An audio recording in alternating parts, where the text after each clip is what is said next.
RimShot. We are here from San Antonio, Texas. Well, we're actually in San Antonio at the Freeman Coliseum.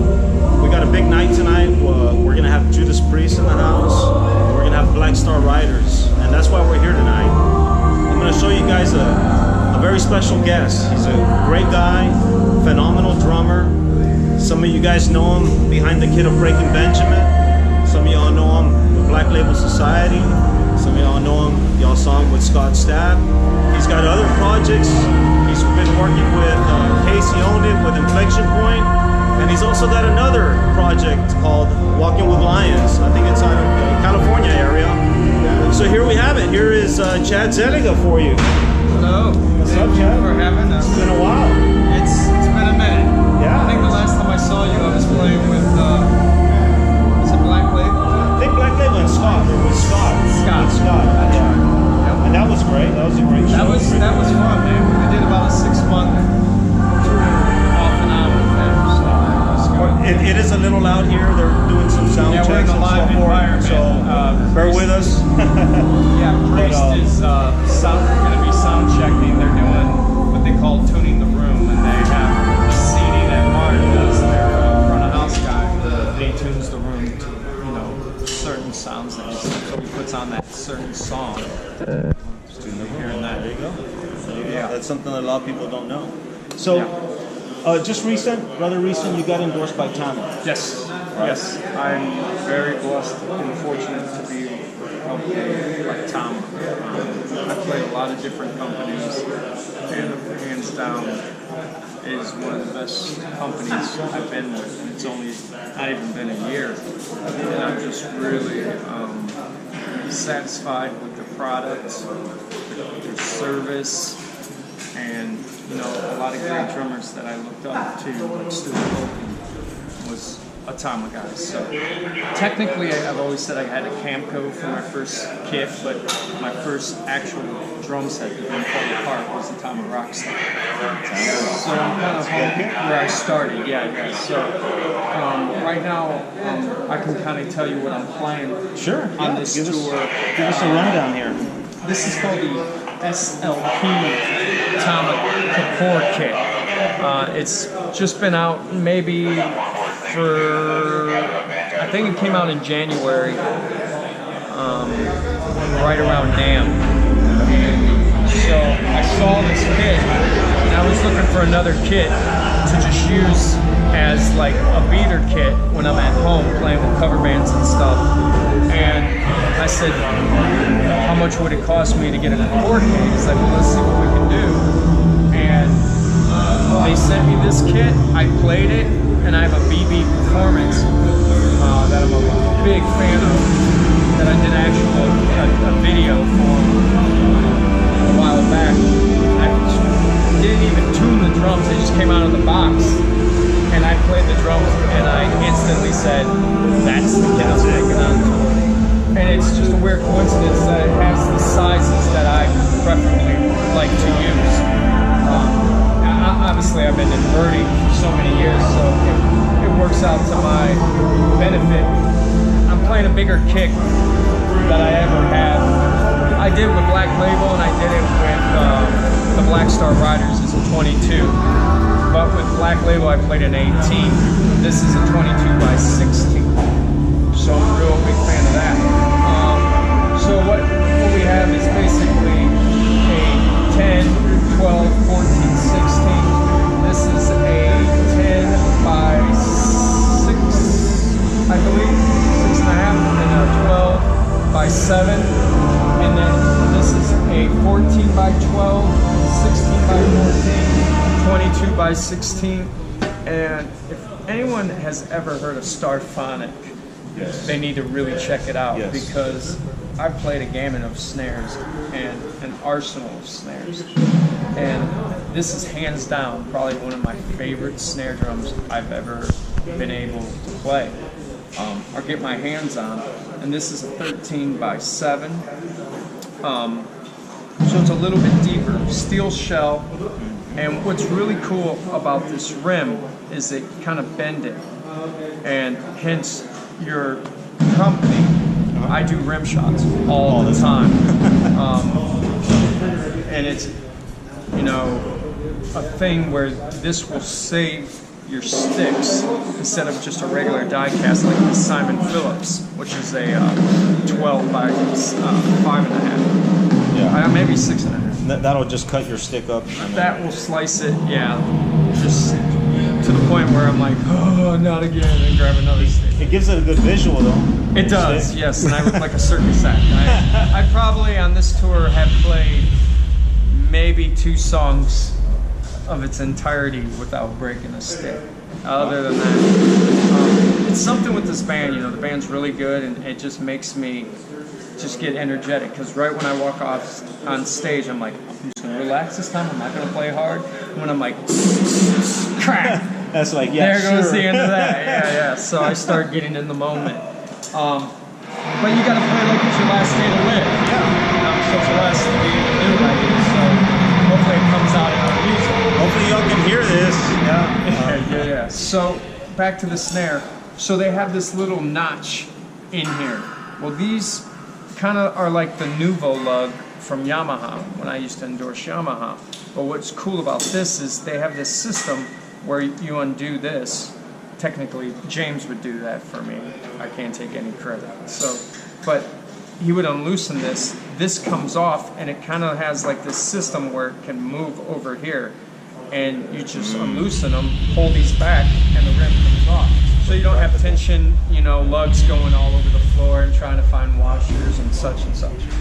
Cool. So yeah, so that is a really cool thing that they came up with, and then 2 tension keys right here for different vibes. If I like this side to be a little bit. That's cool. You don't see that too often. No, I mean, both sides. I think Dick Webb was one. It's a Yamaha guy. He has 4. He's got 4? I'm pretty sure that so it's just it's kind of a excuse the noise, but now you know where you're at. It's very noisy, but this is a rock show. It's expected. Bear with us. Bear with us. The drum heads that I chose, I've been with Evans for a while. I'm a big fan and a believer of Evans. I'm using the black Onyx, which is a 2-ply head, and then I use a UV1 coated 13 on this. This, believe it or not, someone scuffed it and scratched it. But supposedly, because it's put on with the ultraviolet, that the coating never wears off. And if you feel it, it has a weirder texture than real. I had them on my heads. I've been on the road for, I think, 52 days. I changed the heads maybe 3 times in this week. Wow, that's pretty good. Yeah. My goal is to play efficient and not beat stuff. You know, I try to play with control and dynamics, not just be a power. So a lot of this stuff, the way it's set up, the way I tune, it's all the way I play. Now the hardware, these are Tama speed coders. And a speed cobra with a hi-hat stand. I am not a big fan of the speed cobras itself, but with the I'm sorry, just the cobras.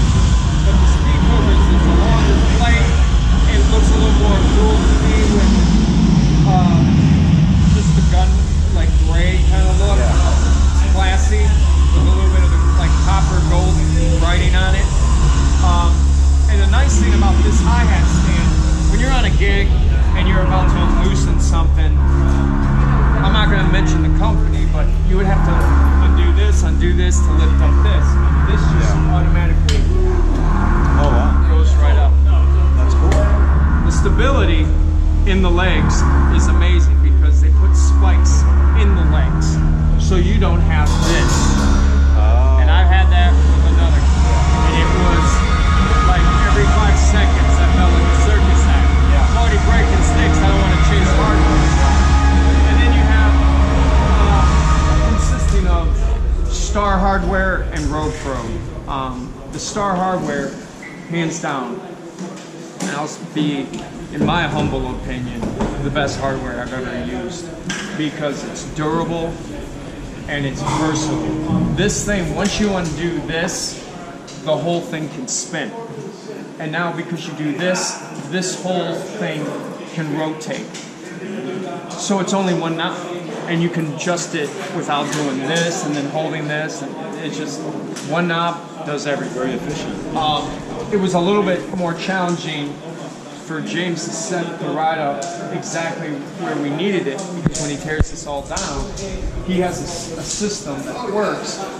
When you undo this, it flaps all, it doesn't have a memory lock there. So we just decided to put a Road Pro one for the weight and the durability of it.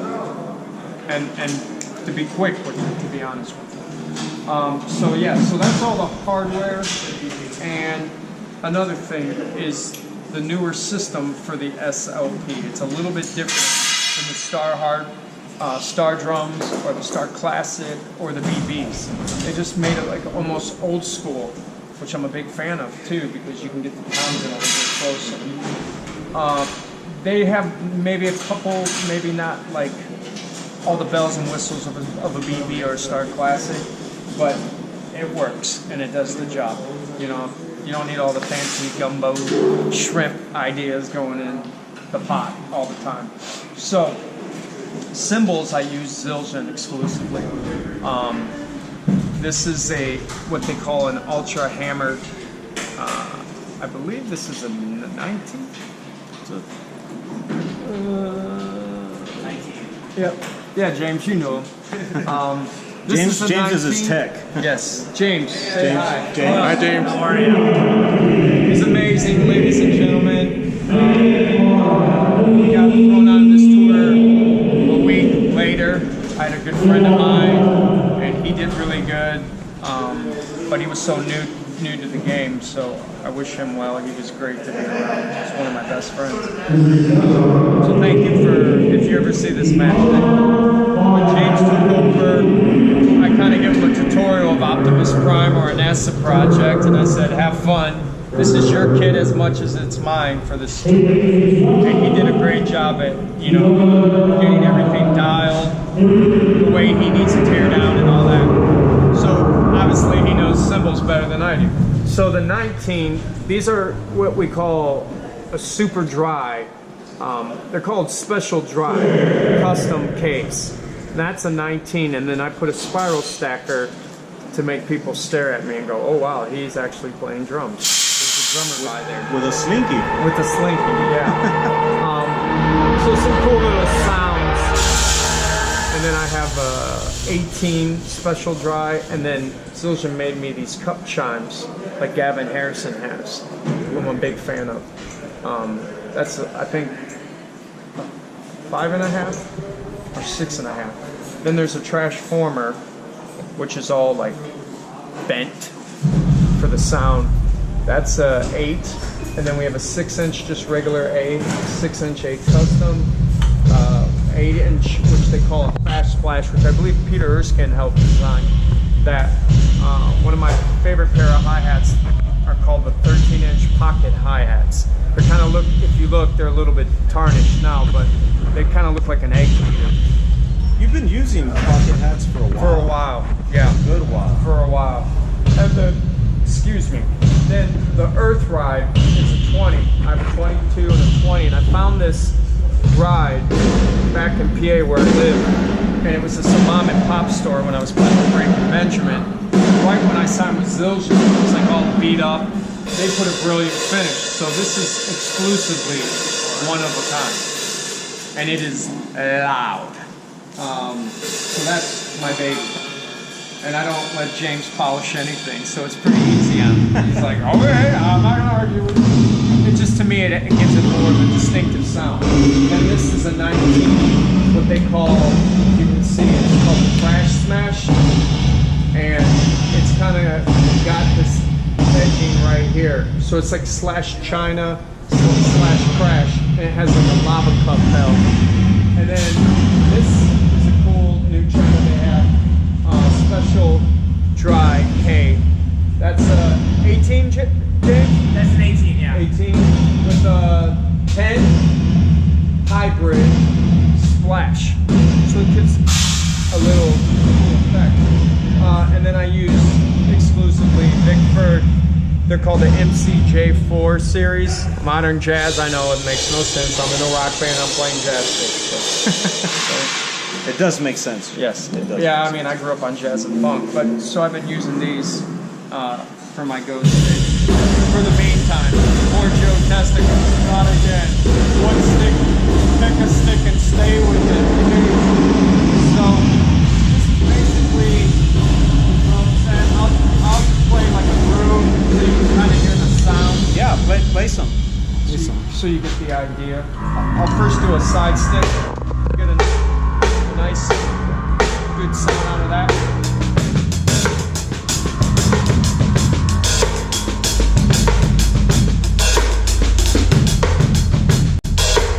And you got that, then you got.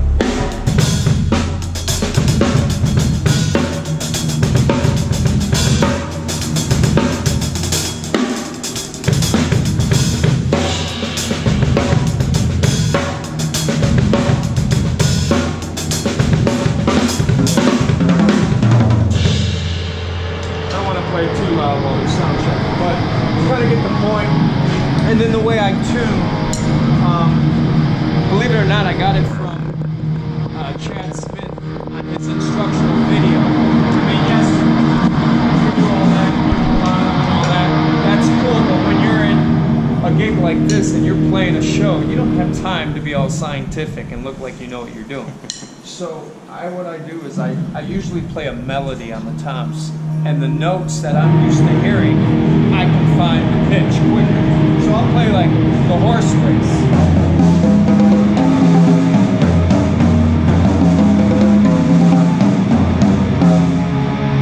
And that's, to me, the most easiest form of how to tune the drum.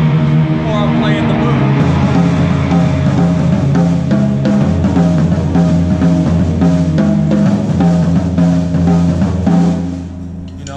And that's how I kind of can really quickly tune a drum. Very different.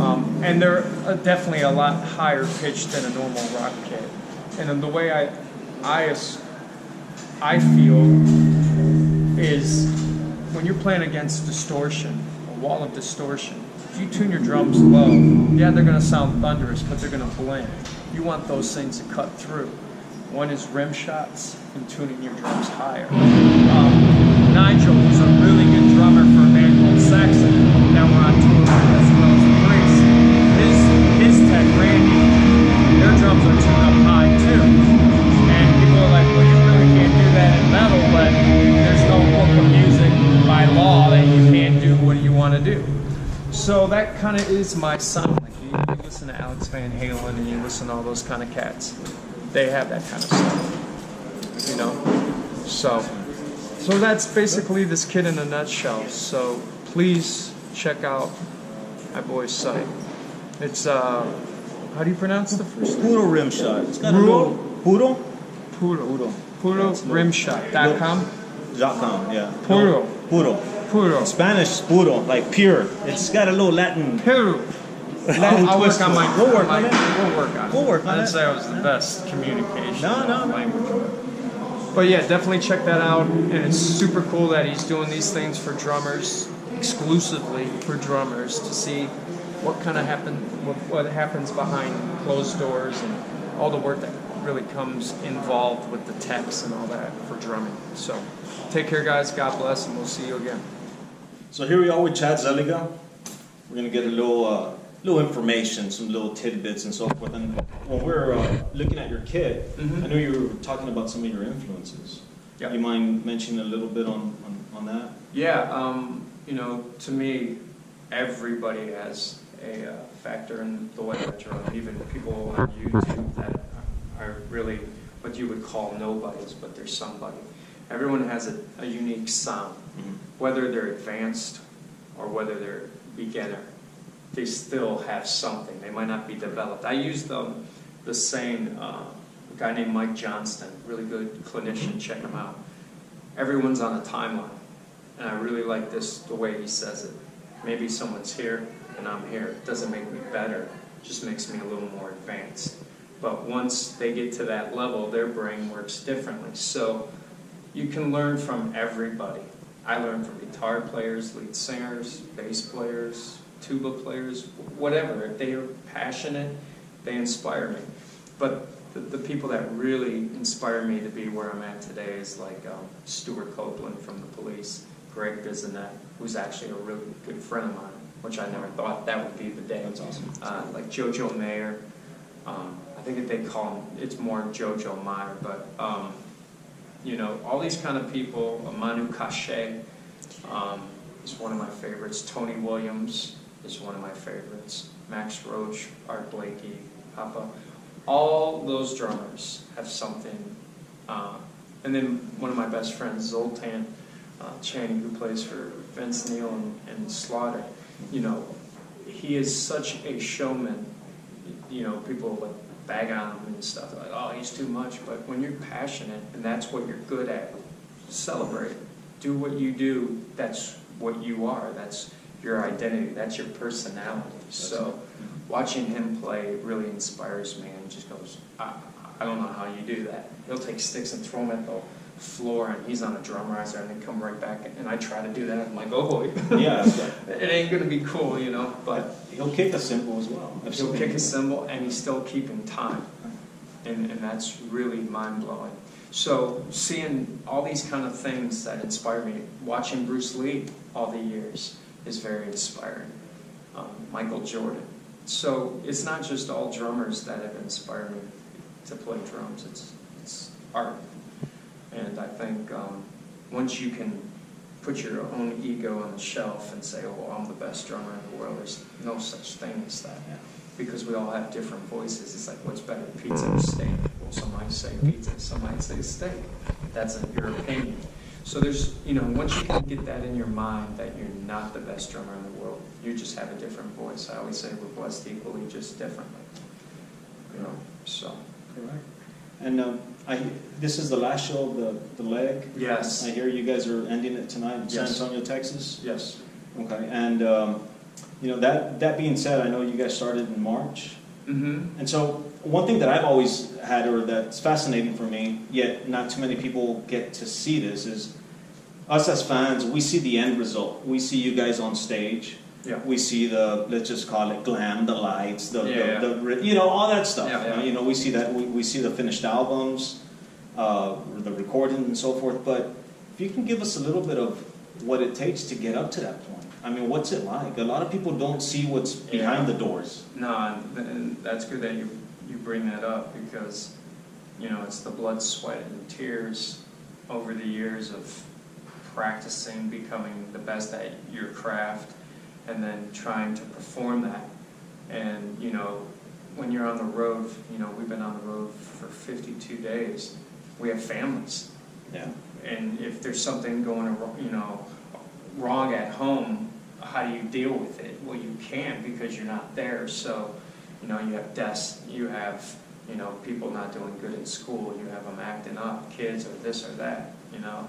It's hard, but everyone, for some reason, has this perception of a rock band. We're some rock star, and we drive Porsches, and we live in a mansion. I mean, I can say we're blessed and we're privileged to do what we do. And every night playing with these guys is an honor and a privilege for me, because of where they've come from. And when you play with the right band, you can feel it in their passion when they perform. You know, it's like, oh, okay, I see where he went through at that time, or what that person went through. And so when you're on stage, all that anger, sadness, or feeling like crap on stage, because when you're sick, you really can't call off work, you know. So we have to perform. Ricky, our singer, he had bronchitis last month, and we did a hefty schedule. We did like a month, and we had like 5 or 6 days off the whole time. And this guy just pressed on, where people are like, oh, my throat hurts, I can't sing, we got to call the show. This guy was like, no, we're going to do the show. And if he canceled the show, I know the world's going to end. Yeah. You know. And these guys, you know, are 10, 20, 30 years older than kids that are doing it these days, and they're, you know, no offense, but prima donnas, and it's like, we're hardcore, man. We're like punk rock. We will get our feet dirty, you know, and we'll jump in that mud. And I think once you do that, everything is well worth it when you step on that stage for 40 minutes or an hour and a half, because you play like that. And, you know, all the stuff behind the closed doors, like the techs. I don't really call them techs, I call them family. Because if it wasn't for them, we wouldn't have our job. Like our front of house guy. You're as good as your front of house guy. You know, and people don't realize what their job is and how crucial and, you know, stressful. And then you got people coming up going, hey man, you tell the guy, turn up the drums. It's like, I don't go to your job and tell you what to do. Let me do my job. Yeah. So everyone, again, is going to have their opinion, what they think of the show. We've been blessed and fortunate that Ryan is, our front of house guy, is an amazing front of house guy, and our TM at the same time. So he's doing front of house and booking hotels and getting shows. So it's a lot of work. It's a lot of work. But you know, all the techs, all the people that do the lights at the end of the night, when people are done and they leave the show, who packs all that up? Those people that don't get credited on a CD. Family. Family. Yeah. And the more you treat those people with respect, the more they'll go 115% for you, over and beyond the call of duty. So, you know, we're really gracious to have our techs, and we thank them every night, because they're the ones that make our guitars stay in tune, or help us when a stick flies out and I don't have any more sticks and James got to run down and grab more sticks. I can't do that, I'm performing. So, you know, that's what people don't see. And, you know, they don't see the hurt that we hurt, just like every human being on earth, you know. And sometimes, you know, I'm not the lead singer, but some you can write about. It's your diary of your life, being on the road, missing your family, stuff like that. Absolutely. So, absolutely. Yeah, it's. I think, I mean, I've never been there, but you know, I've seen shows. I've been blessed to know a couple people that are in the industry. Yeah. And I have an idea. I can't say I know what it's like, but I have an idea, and it's always been fascinating for me. That's why, you know, it'd be nice to share with the people what y'all go through. You know, it's not just show up and. No, it's not. I mean, win the Powerball. Yeah. You know, it's yeah, like, no. you know, to have the songs prepped. It's not the drummer's fault. It's the singer's fault. It's the guitar player. Whoever wrote the songs, it's your fault. And I'm just there going, I'm just playing drums, man. I'm just playing drums. It's a lot of stress on that person, especially when you're performing like this tour. We're not a metal band. So when we come out opening up the show and we get 40 minutes to do our justice, either they're going to hate us or they're going to like us. And Ricky destroys it every night. He makes them get out of their seat. And we hate seats because they're just sitting there at first, you know, oh, you're that band. But then by the middle of the show, he has it. And that's your quarterback. And I look at everything as a football team. You know, you have your offensive line, you got your quarterback, your running back, and if everyone appreciates each other and respects each other's space, you'll win the Super Bowl. Yeah, so it's a good team effort. Yeah. Yep. Exactly. And getting ready, let's say for yourself. I mean, any physical condition or something. I mean, playing. I know it's tiring. I mean, I play. Yeah. Not as much as you do, you know, but it's tiring. I mean, it's tiring just practicing. Yeah, it's hard on the an hour, 2 hours or something. I mean, is there something that you do, you know, any physical activity type of workout or something? That I mean, I can't say I eat healthy because I don't. I mean, I was in a phase where I was trying to be mature of my eating, but that kind of went to the wayside. I stretch about a 20 to a half hour before every show. I practice on a regular basis here and there. Try to do it every day. Just keep the hands moving at all times. I'd never abuse a privilege like this, so I always want to up my game. I always want to be better than the last show I performed. I watch tons of videos of us every night to say, what can I do better for the band? What can I make them feel more comfortable with? So I'm always up in my game. I'm not like, oh, I made it. I'm good. I'm just going to chill and like go party now. No. It's a job. It's an amazing job, but it's also a job. So you got to be as pro as you possibly can. And I do that. I have a ritual. I do that. I pray, and then I go on stage. I like to eat maybe a banana before, just something in my stomach. And I can't gain weight to save my life. I want a commercial where it's like Nutri-Slim. No, I want one where you can eat lard and I can gain weight. Lucky you. People say that, man, but I hate it. I really hate it because every time I take a picture with a fan, they're grabbing my waist like I'm their daughter or something. I'm like, dude, this is really embarrassing. But it's just the way we're built, you know. And you got to embrace it and love who you are before you can help anybody else. Can you shed some light on how you got the call? Yeah. So the way I got the call was I was with Black Label Society. Ricky, Damon, and Scotty, who was the main person in Thin Lizzy, they were all in Thin Lizzy at the time. And it was us, it was Thin Lizzy, us, and Judas Priest of all bands. Yeah. And I would say hi to Ricky here and there, you know, just being cordial, BSing. I'd say hi to Damon and all that. Well, the manager, from what I believe, is a drummer, and he would always watch me practice. And when they were auditioning drummers, Adam was like, I got this guy, he would be perfect. And they're like, Chad, it doesn't ring a bell. And he was like, Black Label Society. He was like, oh yeah, that might be cool if he wants to audition. Long story short, I was doing a session, and then I was going to head to my parents to see my son for Easter. Well, Easter is a very special holiday, so I wanted to be with my family. So I get a phone call, the guys want to meet you, can you fly to LA? And I go, unfortunately, my family has to come first. I don't get to see him very often. So he's like, just send a video. So I sent a video of me literally in my dad's kit where his pedal broke, like my Breaking Benjamin audition. So it was like one of those things. And I played like 4 or 5 songs. I did a drum solo.